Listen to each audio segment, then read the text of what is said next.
Hello, I'm Julie Brashear, and today I will be talking about the topic of human trafficking. There are more slaves in the world today than there ever were at any other point in time. When I first heard about this statistic, I was startled. I didn't think that in our time that we could have something that seemed to be so archaic and so unfair, and yet we have it. And many of us, as I once saw myself, are naive to this fact. During this speech, I will not only explain what is considered to be human trafficking, but the statistics and stories behind something that is considered one of the worst problems in our civilization today. To do so, I will define the horrors of human trafficking, provide information, and relate it back to our own lives to deepen the understanding in this subject for all of us. To begin with, let's define human trafficking. As stated in the academic journal Understanding Human Trafficking in the United States, it is defined as recruiting, harboring, transporting, supplying, and obtaining a person for labor. This can range from things such as domestic work, around the house, landscaping, gardening, or it can be considered to be something like sexual slavery, such as prostitution, brothels, etc. Another thing that needs to be noted is that trafficking can be separated into labor exploitation and sexual exploitation. This goes along with what I just said, as we will have those that lean more towards something that's being used sexually and something that is being used for labor. There are many recorded statistics of human trafficking in this topic. For example, the average age for organized crime is 33 for those who are using others.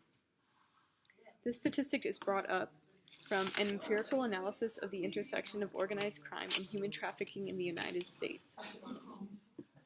This also brings up the idea of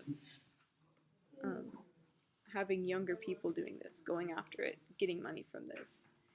And the majority of them are actually from what are considered to be mom and pop organizations, which are just one place, one location, and it'll just have, for example, like a brothel type thing.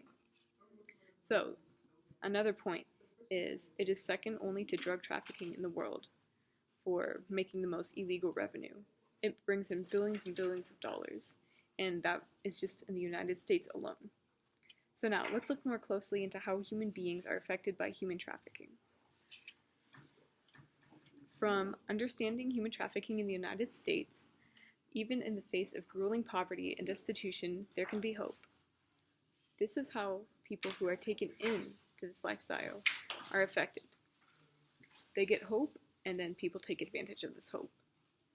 With that being said, they will take them in, and then they will use them, even though these people believe they were going in and going to be able to have an opportunity to have a better life. So, this can be, for example, if they are working in lawn work, or maybe being a waitress, working in childcare, or any list of things. And most of these people are immigrants, so that puts them in the position of not being able to go and get law enforcement to help. Now that we have gone through the variables that build up human trafficking as a whole, let's remind ourselves in this moment what human trafficking means, along with the numbers and stories behind it. It is urgent that we understand that this is an issue in our world, and we need to share this information with many people who are falling into the clutches of those who are truly despicable. Next time you feel you are completely alone and uncared for, remember those people that we have forgotten. Thank you.